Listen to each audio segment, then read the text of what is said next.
Idiniin ng bagong Pangulo ng National Agribusiness Corporation ang dati nilang presidente gayon din ang dalawa pang opisyal kaugnay sa pagkakasangkot umano sa pork barrel scam. Balitang hatid ni Maki Pulido, exclusive.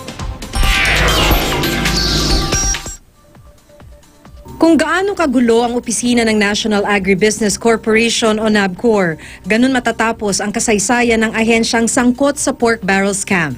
Nagal sa balutan na ang mga tauhan ng NABCOR, alinsunod sa utos ni Pangulong Aquino na ipasara ang ahensyang naging sentro ng korupsyon. Pero hindi natatapos ang kwento sa kanilang pag-iimpake dahil nasa mga kahong ito ang mga ebidensya kung paano umano nagamit ang ahensya ng ilang mambabatas sa pork barrel scam.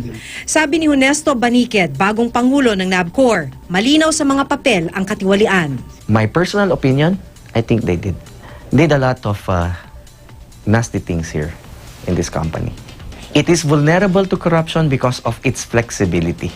Sabi ko nga, it depends on who sits and takes charge of this company, whether to do good or to do bad.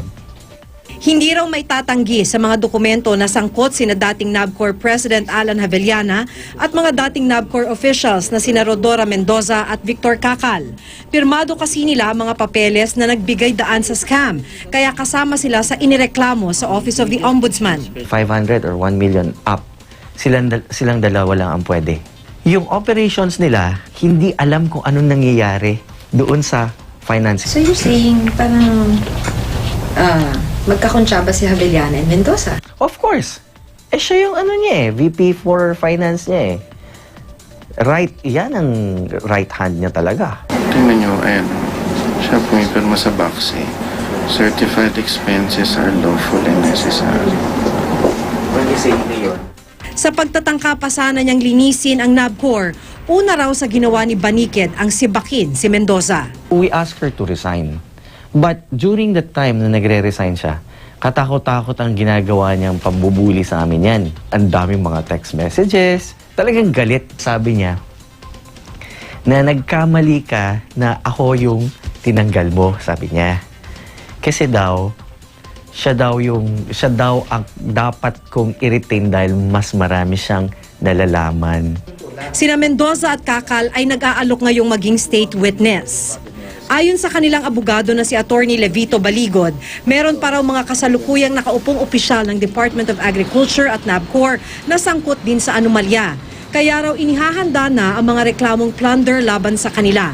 Hindi niya pinangalanan kung sino-sino ang mga ito. Huwag mo na ngayon dahil malapit na pong maisubmit namin yung complaint affidavit dahil dinedetalye namin yung ginawa nilang sistema sa bawat pondo na yan.